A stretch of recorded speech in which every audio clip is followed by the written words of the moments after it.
여러분 안녕하세요. 책으로 통통의 오수경입니다. 등산을 갔을 때 나무 밑에 이런 문구가 있었습니다. 한 번 생긴 상흔은 없어지지 않아요. 시간이 약이겠지 하며 덮어버린 나만의 상흔을 치유할 수 있는 것, 바로 독서입니다. 오늘 함께할 책은 은행나무에서 출판한 김혜나 작가의 그랑주떼입니다. 소설가 정유정 작가는 이 책의 서평에서 채도를 낮춘 수채화처럼 아프고 말갛게 읽힌다고 평했는데요. 먼저 그랑주떼 책 소개 영상 보시고 수채화 같은 이야기 나누어 보도록 하겠습니다. 그랑주떼. 이 책은 무용을 배웠지만 춤은 전혀 추지 못하는 20대 여성을 통해 꿈과 희망을 잃어버린 청춘의 절망과 상처에 대한 이야기를 하고 있습니다. 김혜나 작가의 제리 정크로 이어지는 청춘 3부작의 완결편으로 은행나무 출판사의 은행나무 노벨라 시리즈의 두 번째 이야기입니다. 단편의 짜릿함과 장편의 여운을 전해주는 중편 그랑주떼는 가벼워진 책무게와 달리 진중한 메시지를 전하고 있습니다. 작가는 무의식 속에 유년의 상처를 간직한 주인공 서예정을 통해 누구나 간직하고 있는 내 안의 상처를 마주하며 네 잘못이 아니다, 괜찮다, 위로하며 보듬어주기를 속삭이고 있습니다. 누구에게나 가슴속에 묻고 싶은 이야기 하나쯤은 있습니다. 괜찮겠지 하고 덮어버린 상처. 오늘 이 시간 제리 정크에 이은 청춘 3부작의 완결편 김혜나 작가의 소설 그랑주떼를 통해 내 안에 골마가고 있는 상처를 보듬어주는 시간 마련해 보았습니다. 함께 이야기해 주실 분들은 소설 그랑주떼의 저자 김혜나 작가님과 서울디지털대학교 최미수 교수님, 이용란 교수님을 함께 스튜디오로 모셨습니다. 안녕하세요. 반갑습니다. 안녕하세요. 네. 오늘은 여성분들만 나오시니까 스튜디오가 더 환한 것 같은데요. 우선 소설 제목 그랑주떼가 그렇게 우리에게 익숙한 용어는 아니라서 작가님께 그랑주떼의 뜻과 또 본 소설을 쓰게 되신 계기 간단한 책 소개 부탁드리겠습니다. 네, 소설 그랑주떼는 높이 뛰어오른다는 뜻의 프랑스어고요. 그래서 영어로는 이제 그랜드 점프가 됩니다. 이렇게 발레에서 공중으로 높이 도약하는 동작을 의미하는 발레 용어이기도 한데요. 이 소설의 주인공인 예정이 무용을 배웠지만, 클래식 발레를 배웠지만 개별 동작만 할 줄 알 뿐 그걸 연결해서 춤으로 이렇게 추지는 못하는 여성이에요. 그래서 그 여성의 과거와 현재를 다룬 소설이라서 그랑주떼라는 제목을 쓰게 됐습니다. 상징적인 제목이네요. 네. 네, 이 책이 또 은행나무 노벨라 시리즈의 또 두 번째 책이죠. 이 노벨라 시리즈도 좀 익숙하진 않은데요. 네, 이제 노벨라라는 거는 영어로 이제 미국에서는 짧은 단편 소설은 쇼스토리라고 하고 긴 서사의 장편 소설은 노벨이라고 하고 이제 이런 중편 분량의 소설을 노벨라라고 하더라고요. 그래서 이제 좀 장편보다는 분량상으로는 짧지만 좀 더 강렬하고 독특한 감성의 젊은 소설들을 이제 책으로 소개하자는 취지하에 기획된 시리즈라서요.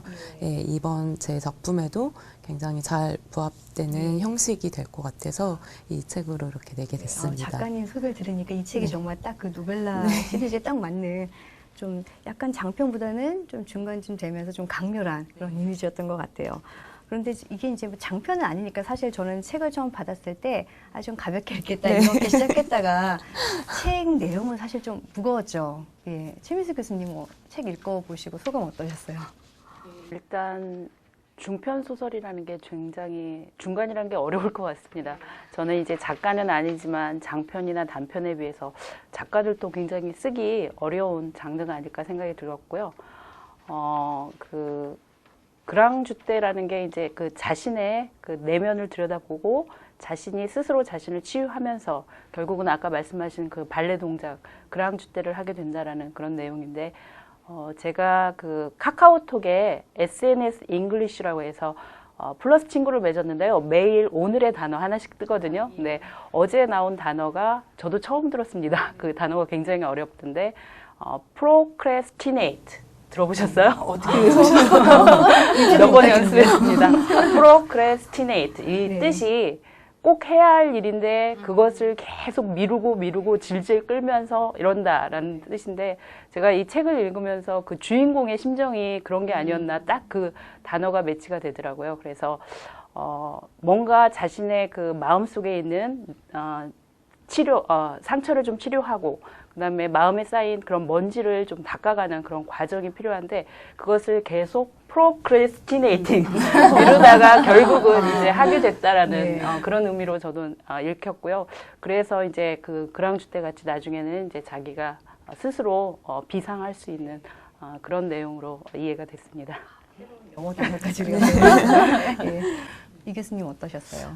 저는 이 그랑주 때를 읽고 사실 좀 어떤 생각이 들었냐면 작가를 만나면 참 손을 잡아주고 싶었어요. 그리고 이렇게 좀 이렇게 안아서 등을 이렇게 좀 두드려주면서 토닥토닥 해주고 싶다는 생각이 들었거든요. 왜냐하면 사실 이렇게 상처와 아픔 그러다 보면 우리 인생에 어떤 원치 않는 얼룩들이 생기는데 그것을 얼룩으로 그냥 방치할 것인가 아니면 그 얼룩을 어떤 내 생의 찬란한 훈장처럼 만들 것인가는 사실은 본인의 의지도 중요하지만 그 옆에서 다독여주고 괜찮아 내가 네 편이 되어줄게 라고 말해줄 수 있는 사람이 한 명 정도는 있어야 되는데 그래서 저는 이 김혜나 작가의 정말 이 작품을 보면서 정말 이렇게 좀 다독여주고 싶었어요. 그래서 아마 많은 독자분들이 그런 생각하지 않을까 그런 생각을 해봤습니다. 예, 두 분 소감 들으니까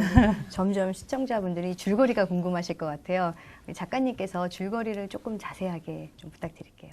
네, 이 그랑주때라는 소설에는 20대 초반에 예정이라는 이름의 여성이 등장하는데요. 이렇게 아파트 상가 안에 아주 자그마한 무용학원에서 이제 발레 동작과 이제 바디 스트레칭을 가르치는 일을 하고 있는 이제 여성이죠. 그래서 어릴 때부터 클래식 발레를 배웠지만 그거를 연결해서 춤을 추지 못하기 때문에 사람들에게 그냥 이렇게 일상 생활체조 같은 느낌의 발레 동작들만 가르치는 일을 하는데요. 어느 날 우연히 이 무용학원에서 그 어린아이들 유치원부 발레 클래스에 보조 이렇게 역할을 해주는 일을 우연히 하게 돼서 유치원 어린아이 여자아이들을 만나게 돼요. 그래서 그 아이들과의 마주침 속에서 과거의 상처와 아픈 기억들을 이렇게 끄집어내게 되는 그런 이야기입니다. 네. 네. 작가님 설명을 들으니까 또 딱 추리하게 되면서 상상이 되는데요. 자, 우리 교수님들 오늘 작가님하고 좀 많은 교감이 있을 것 같은데 뭐 준비하신 혹시 질문들 있으세요? 궁금하신 점. 우리 이명란 교수님부터 하실까요? 이 질문을 하면 우리 김혜나 작가님한테 좀 어려운 질문일 수도 있을 것 같은데 사실은 이제 많은 여성 작가들이요. 이렇게 글을 쓸 때 스스로 검열을 해요. 그러니까 뭐 되게 재미난 얘기지만 예를 들면 이제 결혼을 한 이런 여성 작가분들 같은 경우는 남편이 며칠 동안 말을 안 한다는 거예요. 그러면 뭐 때문에 화가 났지? 그러면 이제 자기가 발표한 소설 막 찾아본대요. 그러면 이것 때문에 화가 났구나. 이것 때문에 화가 났어. 예를 들면 뭐 연애 얘기라든가 그 다음에 뭐 불륜 얘기라든가 아니면 이런 것들이 있는데 그러니까 사실은 요런 것 자체도 사실은 자꾸 스스로 검열을 하게 되거든요. 근데 우리 이번 작품은 이 그랑주 때는 정말 상처에 대한 얘기인데 이렇게 검열을 막 스스로 하게 되거나 그러시지는 않으셨어요? 검열을 저는 첫 소설 썼을 때부터 항상 제가 눈으로 바라보고 제가 경험하고 느낀 것들을 좀 있는 그대로 쓰고 싶다는 욕망이 있었어요. 그래서 그리고 이제 또 작가라면 타인들, 다른 사람은 아무도 말하지 않는 것들을 나는 꼭 말해야겠다는 어떤 작가적인 의지 같은, 자의식 같은 게 이제 생겼었는데요. 그래서 사람들이 쉽게 말하지 못하고 말하기 꺼려하고 이런 것들을 나는 좀 더 전면적으로 사실적으로 솔직하게 드러내서 이야기하고 싶었던 것 같아요. 그래서 이 소설도 그런 면으로 썼죠. 네. 상당히 용기 있는 네. 글이라는 생각, 저도 그런 생각이 들었거든요. 그러니까 그래서 사실은 저는 굉장히 좀 연배가 있으시고, 예, 막 그러신 분인지 하여튼 굉장히 젊은 작가라서 더 인상적이었던 것 같아요. 아, 지금 김혜나 작가님의 이 답변을 지금 막 소설을 공부하고 있는 우리 20대의 여성분들이 좀 들었으면 좋겠다, 이런 생각을 많이 듭니다. 왜냐하면 이렇게 강의를 나가다 보면 이제 20대에 막 소설을 시작하려고 하는 우리 여자친구들이 늘 저한테 물어봐요. 아픈 과거, 어떤 상처가 된 기억들을 쓰고 싶은데 이게 괜히 발표했다가 사람들이 너 진짜 네가 이랬어? 이렇게 왜냐하면 여성 작가들은 언제나 그 자기 삶을 텍스트로 할 때 스캔들화가 돼버릴 수 있는 그런 위험 요소가 있거든요. 이제 그런 것을 두려워하는 분들이 되게 많은데 오늘 아마 이 김혜나 작가님의 이런 답변이 도움이 되지 않을까 그런 생각이 드네요. 것 같습니다. 최민수 교수님은 예, 어떤 질문이 저는 있으신가요? 그 작가님 보니까 고등학교를 중간에 그만두고 뭐 아르바이트를 하면서 글을 쓰셨더라고요. 그러다 보니까 뭐 우울증도 앓으셨다 뭐 이런 것도 나오고 그러는데 지금 우리 주위에 보면 아파하는 청춘들이 많거든요. 그들에게 경험담으로 어떤 조언을 해주실 수 있을지.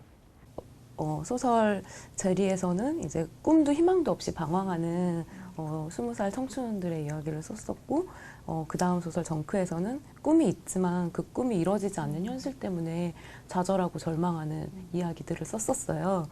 근데 항상 그게 이제 저의 삶과 같이 왔던 고민들인 것 같아요. 제가 대학을 그래서 고등학교 좀 늦게 졸업하고 대학도 되게 늦게 갔어요. 그 중간 텀 동안 이 제리에 나오는 인물들처럼 매일 술 마시고 꿈도 희망도 없이 그냥 시간을 소비해버리는 삶을 살았거든요. 그래서 그렇게 방황하다 보니까 좀 그 방황의 어떤 깊이까지 들어가게 됐던 것 같아요. 너무 정말 바닥의 바닥까지 이렇게 들어가게 됐던 것 같고요. 그 다음에 이제 나중에 하고 싶은 걸 찾아서 소설가의 꿈을 찾아서 이제 막 작가가 되려고 노력했지만 그게 쉽지가 않잖아요. 작가로서의 꿈이 이루어지지가 않더라고요. 현실의 벽이 너무 높고 항상 공모전에 내지만 탈락하고 그걸 저도 습작가 7년이 걸렸어요. 그래서 긴 시간 동안 이게 꿈을 이루지 못하니까 굉장히 크게 절망해서 이제 20대 중후반에 우울증을 앓았거든요. 근데 그 절망의 깊이가 너무 깊다 보니까 이 절망이 뭔지 그거를 이렇게 정면으로 바라보게 되더라고요. 그래서 청춘들이 이렇게 많이 방황하고 절망하고 좌절하게 되는 일들이 많죠. 굉장히 힘든 삶들을 지금 사회에서 살아가고 있는데 뭘 하든 이렇게 열심히 했으면 좋겠다는 생각이 들어요. 좌절하고 무너지더라도 너무 크게 무너지는 걸 두려워하지 말고 그 바닥으로까지 완전히 무너져 보면 다시 일어날 힘이 생기고 절망 속에 희망이 피어나고 그러니까 무너지는 걸 너무 두려워하지 않았으면 좋겠다는 처절하게 한번 네. 무너져보고. 네. 예, 두 분 작가님이시고요. 저는 그냥 일반인으로서 어떻게 보면 유치한 질문을 한번 해보고 싶은데요. 그 주인공이 편의점에서 참치 김밥하고 컵라면을 사다가 먹는 장면이 나오거든요. 근데 보통 일반인이라고 하면 뭐 참치 김밥과 컵라면을 맛있게 먹었다. 아니면 맛은 없었지만 뭐 어쩔 수 없이 우적우적 먹었다. 저 같으면 그 정도 쓸 것 같은데 그게 굉장히 길게 자세하게 예를 들어 뭐 딱딱하게 굳은 밥, 뭐 참치에 뭐 부드러움과 딱딱함, 뭐 고소함과 비릿함이 느껴졌다. 그러면서 그런 걸 굉장히 이렇게 길게 마치 내가 그걸 먹고 있는 것 같은 그런 느낌으로 이렇게 쓰시더라고요. 그래서 저는 작가들이 어떻게 하면 그런 글을 쓰는지 굉장히 궁금했거든요. 그거는 어떤 관찰력이 있어야 되는지 아니면 어떤 훈련을 해야 되는 건가요? 네, 말씀하신 대로 그 두 가지가 다 필요한 것 같아요. 그래서 그 관조라고 하잖아요. 어떤 대상을 굉장히 깊이 있게 오래 바라보는 그 힘이 필요한 것 같아요. 그래서 길가에 피어난 뭐 꽃 한 송이를 보더라도 그걸 그냥 스치듯이 한 번 보는 거랑 하루 종일 서서 그 앞에 서서 보는 거랑 그리고 오늘 보는 거랑 내일 또 가서 보는 거랑은 그 안에 엄청난 변화와 차이와 반복들이 있고 그 과정들을 이제 제 것으로 만들 수 있게 되는 것 같아요. 그래서 저도 이제 소설 공부할 때 이제 많이 했던 훈련인데, 이제 레이먼드 카버가 말했던 글쓰기에 대하여라는 에세이에서 말했던 작가에게 필요한 재능에 대해서 어떤 타고난 선천적인 재능보다는 사물을 관찰하는 자기만의 고유한 시선을 더 많이 강조했던 기억이 나요. 그래서 저도 처음에 소설 습작할 때 그런 걸 되게 많이 유념해 두고 이렇게 한 자리에서 오래 바라보는 훈련들을 많이 했고요. 또 하나 훈련은 이제 책을 많이, 좋은 명작들을 많이 읽는 거였죠. 그래서 그런 말씀해주신 그런 조그만 사물 하나에서 그걸 깊이 있게 확장해 나가는 그런 훈련은 저는 개인적으로는 또 그 오르한 파묵의 소설들 읽다 보면 그런 묘사가 굉장히 많거든요. 방 하나에 TV 하나에 있는 그 풍경들을 묘사하는 게 소설 한 장을 가득 채우기도 하고, 그래서 그런 좀 세계의 명작들을 많이 읽는 게 묘사력에 자기 집착하는 데 도움이 되지 않았나 싶습니다. 네. 많은 훈련이 필요하네요. 근데 우리 작가들끼리요, 이렇게 술자리에서 우스갯소리로 하는 얘기가 있어요. 이게 연재를 하게 되면 뭐 분량에 따라서 돈이 틀려지잖아요. 연재로. 그래서 예를 들면 분량을 길게 원고료, 꽃이 핀다, 아름답다 이렇게 두 줄로 하면 안 되잖아요. 원고 매수가. 그랬을 때는 뭐 울긋불긋한 꽃이 핀다. 뭐 아름답기가 그지없다. 뭐 예를 들면 가능한 한 늘리는 거예요. 그래서 우리끼리 얘기가, 야, 좋은 문장은 그 구체적인 훌륭한 묘사는 원고료에서 나오는 것 같아. 이렇게 농담을 좀 하기도 합니다. 네, 재밌습니다. 네. 저는 근데 이 소설을 읽다 보니까 좀 관심이 가는 부분이 그 예정이란 주인공과 그 친구 리나예요. 리나의 관계. 우리가 보통 이 사춘기 그 소녀들의 친구라는 건 절친이라 그러면은 막 그 자기 아픈 것도 같이 공감하고 뭐 좋은 건 나누고 이런 관계를 생각하는데, 이 둘이 분명히 친한 관계이긴 하지만 좀 공감하지 못하는 그런 부분들이 있는 것 같다는 생각이 들었거든요. 최민수 교수님은 이 둘의 관계 어떻게 보셨나요? 네, 일단 둘이 그 살아온 환경도 다르고요. 그리고 삶을 바라보는 시선이 일단 다른 것 같아요. 리나 같은 경우에는 자기가 원치 않아도 주위에 친구들이 굉장히 많이 있고 유복하게 자랐고, 그리고 리나가 제일 중요하게 생각하는 건 자기 자신이거든요. 근데 예정이 같은 경우에는 언제나 혼자였고 왕따를 당하고, 그리고 자기 자신보다는 남의 시선을 더 신경을 쓰는 그런 아이였기 때문에 어떻게 보면 둘의 그 공유할 수 있는 부분, 교집합이 참 없는 그런 친구인데도 친구가 됐어요. 그래서 유일하게 교집합이라고 하면 이제 발레겠죠. 물론 예정이는 발레를 잘 하지 못하고 단지 선천적으로 타고난, 뒤에 나오겠지만 그 고가 있다라는 거, 그거 하나뿐이기 때문에 서로 그 공유할 수 있는 부분이 많이 없어서 친구이면서도 뭔가 서로 다른 방향을 바라보는 그런 관계가 아닌가 생각이 듭니다. 예.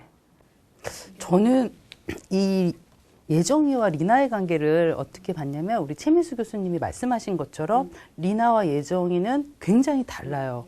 리나는 자기 세계가 확실히 있고 어린 나이 때부터 나는 최고의 발레리나가 될 거야 라고 얘기하지만, 예정이는 늘 남을 의식해요. 근데 사실은 예정과 리나의 관계는 동성 간의 어떤 우정의 관계라기보다는 어떤 타인과 타인이 만나서 최고 지점에 다다를 수 있는 어떤 사랑의 한 유형이 아닌가, 그렇게 생각을 했는데, 제가 조금 이제 읽어드릴게요. 여기 114쪽에 보면 이 리나라는 친구는 정말 이렇게 발레리나로서 갈 수 있는 극한으로 가고 싶어 하는 거예요. 근데 몸이 아무리 점프를 해도 자꾸 떨어지니까 이제 밥을 안 먹어요.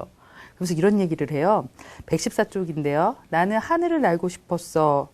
그래서 아무것도 먹지 않았어. 그러면서 계속 얘기를 하면서 예정이한테 얘기하면서 이제 다 굶은 거예요. 그래서 내 안에 아무것도 없어. 그러니까 바로 지금이야, 예정아. 바로 지금이야말로 하늘을 날 수 있어. 그러면서 스튜디오로 데려가 달라고 그래요. 그러면서 이제 업고 갑니다. 예정이가. 그랬더니 이틀 동안 아무것도 이제 먹지 못했다는 리나의 몸은 정말 이제 너무 깃털처럼 가벼운 거예요. 그러면서 이제 그 다음 장면이 이제 리나가 날아오르죠. 그런데 이 예정이는 뭐라고 생각을 하냐면, 리나야, 나는 네가 더 아팠으면 좋겠어. 그래서 죽을 때까지 이렇게 내 곁에 있으면 좋겠어 라고 얘기를 하거든요.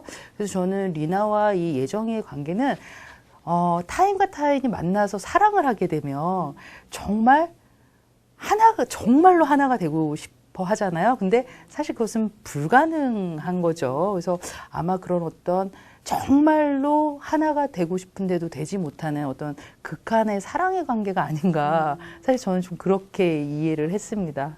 그럼 우리 작가님은 또 어떻게 궁금한데요? 네. 저는 일단 예정이 리나에게 끌렸던 것 자체가 어떤 그 미적인 것, 아름다운 것, 가벼운 것 이런 리나가 갖고 있는 속성에 이제 굉장히 끌렸던 것 같아요. 그래서 그 어떤 우리 인간들은 다 이렇게 아름답고 선하고 이런 거를 계속 보고 싶어하고 그 가까이로 가고 싶어하고 이런 속성들이 있잖아요.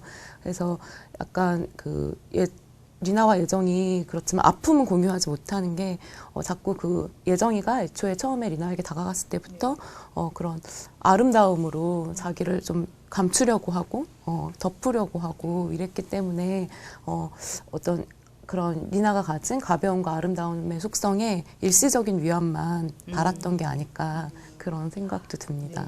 네. 그리고 제가 또 인상 깊었던 네. 생각나는 장면 중에 하나가 주인공 예정이 보면은 그 발레 학원에서 얼음을 가득 채운 양동이에 그 두 발을 담그고 굉장히 고통스러운데 그걸 참잖아요. 그래서 어떻게 보면 뭐 자신의 상처를 더 좀 상처내는 것 같기도 한데 뭐 이거 좀 이상한 질문일 수도 있는데요. 이동현 교수님께 먼저 드려볼게요. 혹시 본인도 유사하게 뭐 똑같지는 않지만 뭔가 본인에게 뭐 상처를 더 낸다라든가 아니면 뭔가 고통을 감내하는 그런 혹시 경험이 있으신가요? 저도 매일매일 하는 것 같아요. 그러니까 아침에 딱 일어나면 굉장히 이제 긍정적인 마인드를 가지려고 노력을 해요. 그래서 거울을 보면서 일부러 보면서 오늘 하루 너는 세상에서 가장 멋진 사람이 될 거야. 계속 마인드 컨트롤을 하거든요. 근데 이렇게 뭔가 어떤 상황에서 스트레스를 받거나 이렇게 뭐 안 좋은 일이 생기다 그러면 이렇게 그런 거 있잖아요. 막 이렇게 상처내고 싶은 마음이 생겨요. 그럴 때는 어떻게 하냐면 먹기 시작을 하는 거예요. 그래서 에라 모르겠다 이러면서 그래서 계속 먹는 거예요. 그래서 제가 심지어 이제 몇 달 만에 몸무게를 막 20kg까지 증가한 적도 있었는데 그게 아마 그런 심정이 아닐까. 그래서 매일 아침에는 그래 내가 내 몸도 사랑하고 뭐 수영도 열심히 하고 막 이러다가 이제 이런 것도 일종의 상처내기일까요?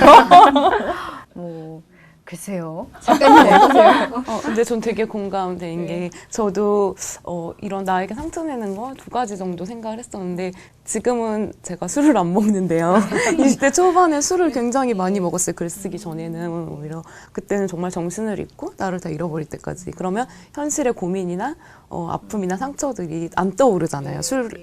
그 김에 망각해서 그런 식으로 술을 먹고 내 몸을 이렇게 자학하는 걸로 잊어버렸던 것 같고요.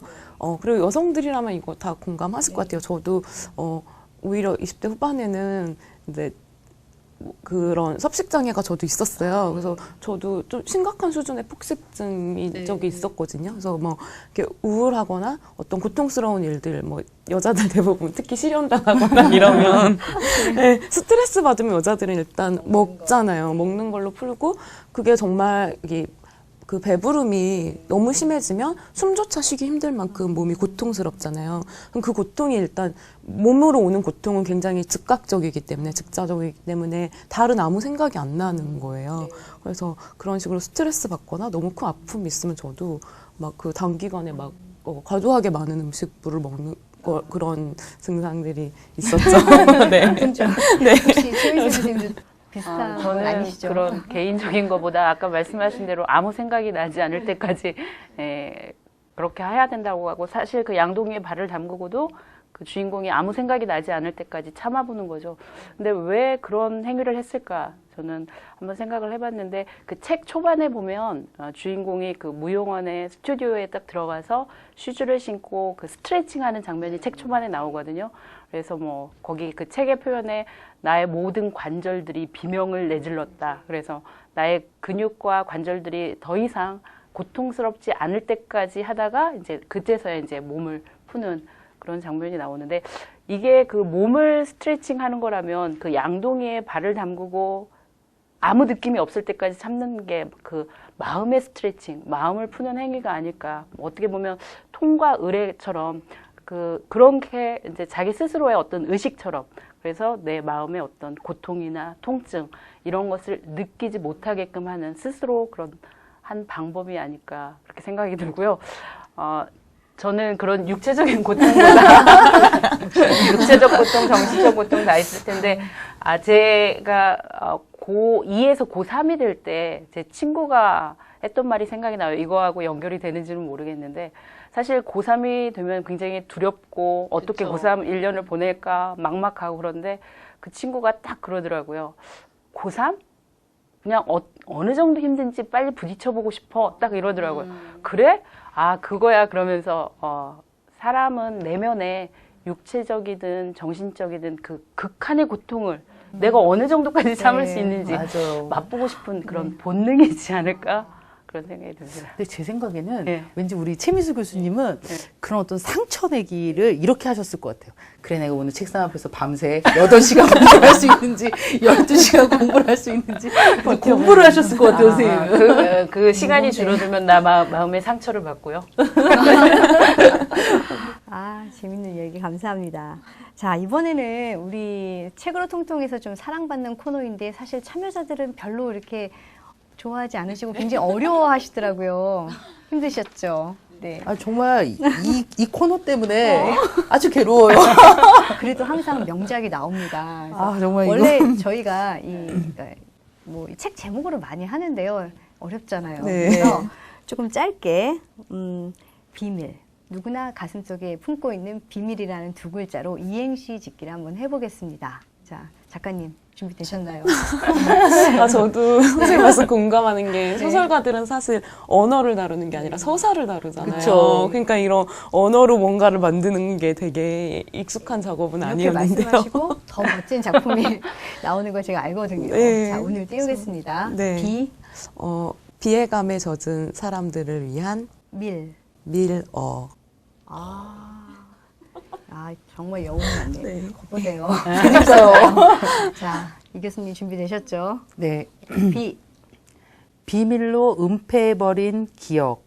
밀, 밀봉된 통조림 속에 여전히 상처로 남아버린 기억. 이제 그만 놓아주렴.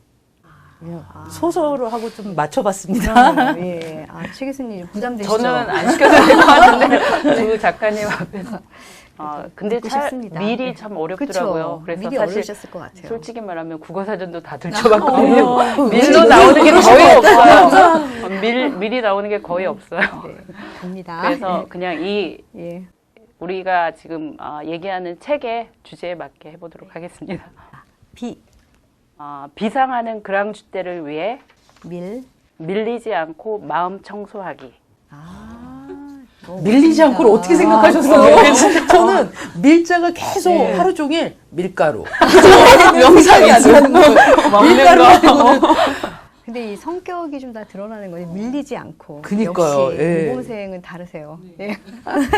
자, 이번에는 잠시 책 밖으로 나와서 우리 작가의 방 들여보는 시간입니다. 그러니까 책과 관련 없이 우리 독자들이 우리 작가님은 뭐 어떤 생활을 하는지 참 궁금한 게 많잖아요. 그래서 우리 최미수 교수님부터 좀 궁금한 거 질문 부탁드릴게요. 예, 지금 글을 쓰시면서도 그 요가를 배우셔가지고 요가 강사로도 활동을 하시더라고요.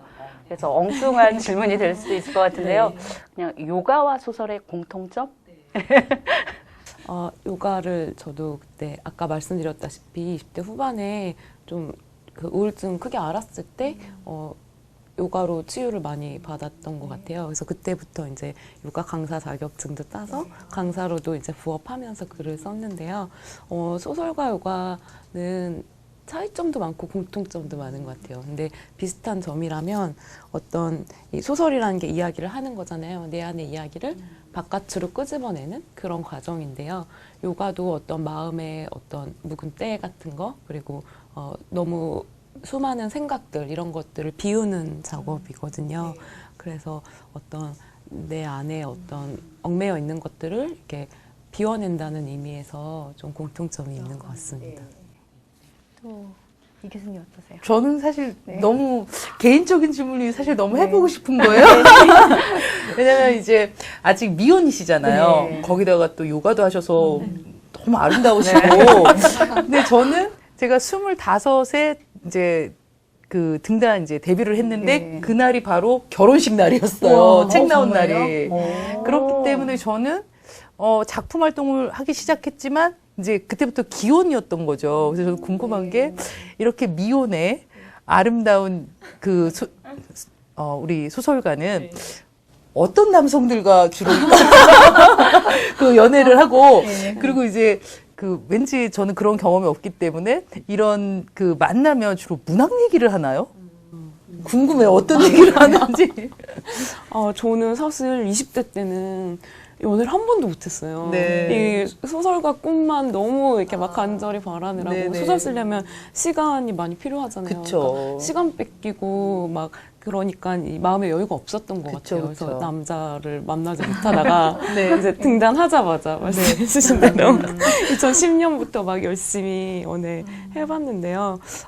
막 처음에는 이렇게 그런 작가들도 많이 끌렸었어요. 아무래도 이렇게 같은 일을 하고 있고 대화가 되니까. 그리고 같은 걸 좋아하고 이러니까 이야기 나누는 것들이 좋았는데요. 막상 만나보면 이제 예술가들은 이제 대부분 똑같이 예민하고, 똑같이 고집스럽고, 끝까지 이렇게 자기 하고 싶은 걸 해야 되는 그런 것 때문에 연애에는 굉장히 이렇게 안 좋더라고요. 그래서, 그리고 뭐, 제가 요가 일 하다 보니까 동료 요가 강사 분들도 만나 본 적이 있는데요. 지금은 사실 싱글이고요. 싱글이고요. 좀 이제 예술가는 안 만나고 싶다. 싫어하시는 분이 너무 많으실 것 같은데요. 네, 많이 듭니다. 그러면 네. 이명란 교수님은 남편분과 문학에 대해서 저는 대화하시나요? 문학에 대해서 대화 딱 한 번 해봤어요. 신혼여행 가서 첫날 밤에 저는 결혼해도 시를 계속 쓸 거예요. 그랬더니 저희 남편이 뭐라고 그랬냐면 장바구니 들고 캬바레 다니는 것보단 낫지라고 얘기를 했어요. 그 정도로 이제 문학을 모르는 사람이었고 문학 얘기를 지금까지 해본 적이 없는 것 같아요. 재밌는 질문 또 답변 감사합니다.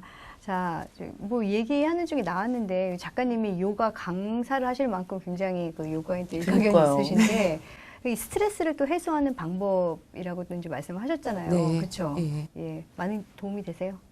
네, 아무래도 그러니까 그 글쓰기로 인한 스트레스도 또 있잖아요. 그런 뭐 어려움이나 그런 것들을 이제 요가를 하면서 많이 비워내고 또 치유받기도 하고요. 그리고 또 한편으로는 요가를 하면서 글쓰기에 대한 영감 같은 걸 또 되게 많이 받아요. 네, 그래서 이제 뒷부분에 뭐 예정이 이렇게 새롭게 태어나는 그런 느낌을 받는 순간이라든가 이렇게 뭐 리나가 중력으로부터 해방되는 느낌이라든가 그런 것들은 이제 요가를 하면서 느꼈던 그런 감정들이 소설 속에 많이 포함이 된 것 같아요. 이명란 교수님은 그럼 스트레스를 어떻게 해소하시나요? 이런 식으로 건전하게 스트레스를 해야 되는데 저는 어떤 식이냐면요. 이제 참 희한한 게 이제 수업도 해야 되고 또 이제 뭐 제가 기획서 같은 것도 많이 하고 그래서 늘상 책을 보는데도 이제 저의 어렸을 때부터 유일한 스트레스 해소 방법은 그 만화방에 가서요. 만화책을 한 30-40권을 빌려요. 그리고 만화책을 잔뜩 빌려가지고 이제 침대에다 잔뜩 쌓아놓고 만화책만 봐야 되는데 일단 과자를 또 잔뜩 싸서 과자를 계속 먹으면서 만화책을 한 30-40권 보면 이제 스트레스가 풀리더라고요, 저는. 좀 동적인 걸 해야 되는데. 만화까지는 좋았는데 그러니까 최 교수님은 저는 스트레스 해소법도 100세 시대에 맞는 장기적인 그런 해소법을 가져야 될 것 같은데 저는 뭐 개인적으로는 아직 아이들이 어려서 아이들이 저의 스트레스이기도 하지만 아직까지는 해소해주는 부분이 더 많아서 저의 이제 힘과 에너지가 됐는데 이게 언제까지 갈지는 그 이후에 이제 해소법을 또 하던데 있습니다. 자녀가 중2가 되면 이제 다른 얘기를 하시고 이제 역전이 되는 건가요? 네. 네. 자, 잠시 쉬어가는 코너입니다. 그랑주 때와 함께 읽으면 좋은 책 어떤 것들이 있는지 소개 영상 보시고 계속해서 재미있는 이야기 나누도록 하겠습니다. 안녕하세요. 책으로 통통 함께 읽으면 좋을 책 코너의 이봄입니다. 오늘 여러분과 함께하는 책은 그랑주떼인데요. 이 책과 함께 읽으면 좋을 책에는 어떤 것들이 있는지 함께 살펴보시겠습니다. 첫 번째 책은 제리입니다. 이 책은 2010년 제34회 오늘의 작가상을 수상한 김혜나의 성장소설로 치명적인 성애 묘사를 통해 이 시대를 살아가는 불우한 청년들의 삶을 아프게 그려낸 작품입니다. 88만 원 세대의 절망과 자해적인 성관계가 사실적으로 묘사되어 있습니다. 두 번째 책은 처절한 정원입니다. 하나의 비밀을 바탕으로 범죄 속에 깃들어 있는 인간성을 엿볼 수 있는 작품입니다. 이 책은 진실을 갈구하는 마음과 소설적인 것에 대한 갈망을 충족시키며 소설적인 것은 진실보다도 더 진실을 말한다는 절대적인 갈망을 함께 충족시킵니다. 마지막으로 세 번째 책은 생의 이면입니다. 이 책은 저자 이승우에게 제1회 대산문학상을 안겨준 장편소설 생의 이면을 부분 수정해 개정판으로 재출간한 작품입니다. 5편의 중편소설을 연작 형태로 구성한 이 소설은 소설가인 화자 나가 다른 한 소설가를 추적해 그 삶을 재구성하는 평전체 형식으로 자전적 요소가 짙게 묻어납니다. 어떠셨나요? 오늘 제가 말씀드린 3권의 책을 함께 읽어보신다면 그랑주떼를 보다 쉽고 재밌게 읽을 수 있으실 것입니다. 그럼 다음 시간에 뵙겠습니다. 이번에는 밑줄 쫙 낭독의 시간입니다. 우리 여러분들이 책을 읽으면서 마음에 와닿았던 구절 한번 좀 듣고 싶은데요. 우리 어느 분부터 할까요? 이 교수님? 제가 먼저 해볼게요. 제가 109쪽을 저는 뽑아왔는데요. 나는 오빠의 그 거짓말들을 모두 사실로 받아들여야 했다. 네가 잘못 본 거야. 저 남자는 그 남자가 아니야. 그 남자는 이 세상에 없는 사람이야. 그러므로 그 일도 너에게 없었던 일이야. 일어나지 않은 일이야. 일어난 적조차 없는 일이야. 그것은 모두 꿈이고 착각이고 거짓이야.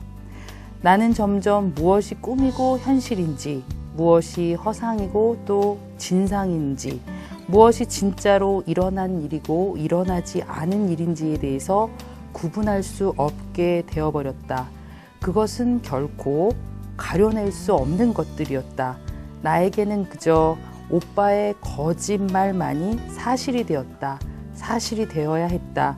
진실은 거짓이 되고 거짓은 거짓 아닌 진짜가 되어야만 했다. 그래야만 나는 살 수가 있었다. 요 구절이 저한테는 정말 가슴이 아팠어요.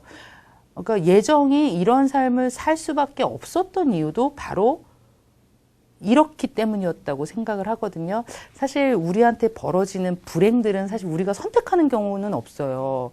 그러니까 마치 가만히 서 있는데 누군가 뒤에 와서 이렇게 탁 건드리고 가는 거, 내가 원하지도 않았고 선택하지도 않았는데 우리 곳곳에 도사리고 있는 이 불행과 불운. 근데 그것 때문에 상처 입고 평생을 괴로워하고 심지어는 인생이 무너져 버리기도 하거든요. 근데 그때마다 무슨 생각을 저는 했었냐면, 왜 나한테 이런 일이 일어나는 거지? 그리고 어떨 때 보면 너무나 선량하기만 한데 정말 선량한 사람들한테도 계속 이런 일들이 일어나는 거예요. 근데 그때 저는 그런 자세가 필요한 것 같아요. 그냥 묻어버리고, 그리고 살기 위해서 기억을 이렇게 묻어버리고 변조하고 들여다보지 않을 때 결국은 앞으로 나아가지 못하거든요. 그랬을 때 정말로 운명으로 받아들인다는 것은 패배한다라는 것이 아니라 들여다보고 어떻게 보면 우리가 맞짱 든다라는 얘기를 하잖아요. 그래서 이 부분이 저한테는 굉장히 이제 감동으로 다가왔습니다. 최 교수님? 네, 저는 그 예정이가 리나에게 어떻게 나하고 친하게 됐는지, 또 어떻게 나를 좋아하고 나에게 다가왔는지 물어보는데 그 리나가 대답하는 그 내용이거든요. 60페이지에 있는데 스스로 너를 너무 괴롭히지 않았으면 좋겠어. 너에게 자꾸만 상처내지 않았으면 좋겠어. 너를 좀 더 예뻐해주면 좋겠어. 너는 정말 예뻐, 예정아. 이런 문구가 있는데 이게 그 항상 남의 시선을 의식하는 그 예정이에게 그 리나가 자신의 그 마음의 소리를 좀 들어보라라는 의미에서 해주는 것 같고요. 개인적으로는 제가 저한테도 한번 해주고 싶은 말입니다. 아, 뭐 이따 나가서 다 같이 서로에게 해줄까요? 이수연 정말 예뻐. 네, 근데 진짜 그런 말 자주 해야 될 것 같아요. 네. 자, 작가님은 뭐 본인이 쓰신 책이지만 그래도 좀 애착이 가는 구절이 있다면 어떤 게 있을까요? 네, 저는 뒷부분에 예정이가 이제 어릴 적 상처들을 다 마주하고서 다시 이제 무용원의 아이들을 대하러 들어가기 직전에 어떤 내면 상태 그리고 그 움직임 이것들을 그 묘사한 짧은 단락 한 단락 읽어보겠습니다. 122쪽에 있고요. 네, 이렇게 마지막 문단인데요. 나는 그만 자리에서 일어나 천천히 발걸음을 뗐다. 몸을 움직이고 있는 이 순간 또한 모두 처음인 것만 같았다. 처음으로 자리에서 일어나고 처음으로 발걸음을 떼는 순간 나를 바라보고 있던 사람들의 시선이 보였다. 사람들의 박수 소리가 들렸다. 환호성이 들렸다. 나는 천천히 조심스럽게 걸어 스튜디오의 문을 열고 그 안으로 들어갔다. 네, 이런 구절입니다. 세 분이 어떻게 우연히 약간 이 줄거리가 쭉 상상이 되면서 이 구절을 읽으니까 더 감동이 오는 것 같습니다. 자, 이번에는 제가 이 소설에 보면은 처음에도 그렇고 이 발레 용어인데 고라는 게 나오잖아요. 그래서 그 고가 좀 상징하는 의미들이 좀 있을 것 같아요. 우리 최미수 교수님부터 어떤 의미일까 좀 생각을 해보셨나요? 예, 저도 처음 듣는 용어라 좀 찾아봤더니 뭐 그 구부러질 곡에 이제 일본식 발음 얘기 들어오면서 이제 고라는 용어를 쓰게 된 것 같은데 발레 동작을 많이 하게 되면 이제 발 근육이 강화되고 그 발등이 이렇게 볼록하게 올라오는 걸 얘기한다라고 하더라고요. 그래서 그 고가 의미하는 게 어떤 목적이나 과정보다는 결과, 그야말로 각 고의 노력과 고통을 참은 결과가 그게 고라고 이제 찾아봤더니 그렇게 돼 있던데, 여기에서 이제 그 주인공은 고가 있어서 또 커다란 발 때문에 이제 발레를 중학교 2학년 때 뒤늦게 이제 시작을 하게 되고, 뭐 발레 동작은 완벽하게 하지만 그것을 이어가는 춤은 또 추지 못하는 그런 주인공이 나오는데, 그 유치원에 그 발레 레슨 온 아이들의 이제 옷을 갈아입혀 주는 것을 도와주면서 아까 우리가 지금까지 얘기했던 그 유년의 상처를 꺼내면서 자기 스스로 치유하는 그런 과정이 나와서요. 사실 이 고가 저도 이해하기 어려웠는데 그냥 제가 해석하기는 이 고가 자신과의 화해가 아닐까, 저는 그렇게 의미를 부여해봤습니다. 네. 임현남 교수님은 어떻게 생각하셨나요? 저는 이 고가 나오자마자 네. 누워서 제 발을 이렇게 공부했나요? 해봤어요. 근데 고가 없더라고요, 저는. 근데 이 소설에서는 이 고에 대해서 이렇게 해놨더라고요. 위쪽으로 이제 125쪽 보면 위쪽으로 툭 튀어나와 있는 발등 고가 보였다. 고는 그 글자 그대로 정말 거북의 등처럼 보였다. 춤을 추지 못하는 나에게는 전혀 필요가 없던 것. 그런데도 태어날 때부터 내 발을 휘감고 있던 것, 나를 감추게 하던 것, 이런 구절이 나오거든요, 소설에서. 근데 사실 이 고라는 게 발레를 하는 친구들, 춤을 추려고 하는 친구들한테는 굉장히 대단한 의미인가 봐요. 근데 춤 안 추는 사람들한테는 아무 소용도 없거든요. 근데 이 고가 있는 큰 발 때문에 사실 예정이는 대단하지 않았어요. 근데 이 고를 딱 알아봐 주는 사람이 있었어요. 뭐 그가 나의 이름을 불러주었을 때 꽃이 되었다처럼 이 고 때문에 이제 춤을 추게 됐거든요. 그런데 이상 속으로 갔지만 결국 또 고는 있으나 또 춤은 못 춰요. 그래서 저는 어떤 생각을 했냐면 이 고라는 걸 설정한 것만으로도 김혜나라는 작가가 상징을 다룰 줄 아는 작가구나, 이제 이런 생각을 했습니다. 이따 밥 사주셔야 돼요. 그래서 그 고라는 그 상징적인 의미는 아마 무한히 여러 각도로 이제 해석이 될 것 같아서 우리 시청자분들이 한번 그 의미를 생각해 보시면 어떨까. 숙제를 좀 던져드릴게요. 근데 작가님께도 여쭤보려고 그랬는데 또 작가님이 바로 얘기를 하시면 또 네. 편견이 생기잖아요. 각자의 해석에. 그래도 좀 들어봐야겠죠. 예.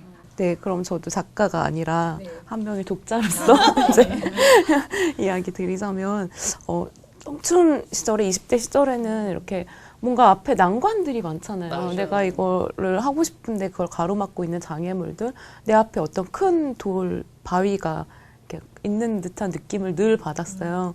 그것 때문에 자꾸만 좌절하고 절망하고 이런 게 왜 나에게 있는지 원망하고 삶을, 자기를 절망하고 이랬던 것 같아요.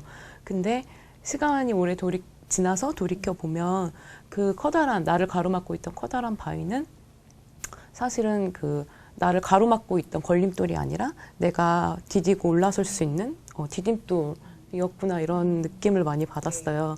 그래서 그 예정의 고 역시 이 발목에 있다, 그런 무거운 게 이렇게 큰 뼈가 있다는 거는 뭔가 더 무겁기도 하고 내 발목에 있어서 나를 이렇게 자유롭지 못하게 가둬두는 그런 느낌으로 예정은 받아들이지만, 부정적으로 받아들이고 있었지만, 알고 보면은 그 고 덕분에 되게 아름답게 이렇게 비상할 수 있잖아요.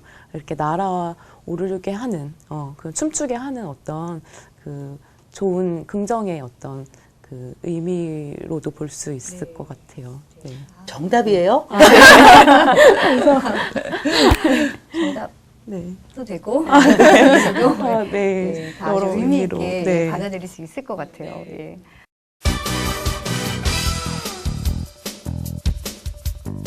네, 이번 코너는요, 찬반 토론 시간입니다. 조금은 좀 무거울 수 있는 주제인데요. 자, 예정의 엄마가 예정이 폭행을 당한 다음에 이제 가해자를 찾기보다는 그냥 덮어두려고 했잖아요. 이런 엄마의 태도에 대해서 찬성과 반대, 카드를 들어주시기 바랍니다. 하나, 둘, 셋.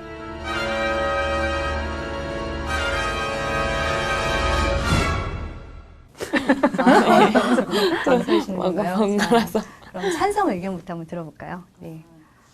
사실 그게 이론과 현실의 괴리라고 할 수 있을 것 같은데요. 근데 제가 당했을 때 그 느낌으로 이제 저는 말씀을 드리는데, 이게 그런 사건이 공개돼서 퍼지는 속도보다 본인 스스로 그 상황을 정리하고 마음의 준비를 하는 속도가 더 느릴 거란 말이에요. 그랬을 때 그걸 치유하는 시간이 훨씬 더 길어질 것 같은 그런 생각이 들어서요.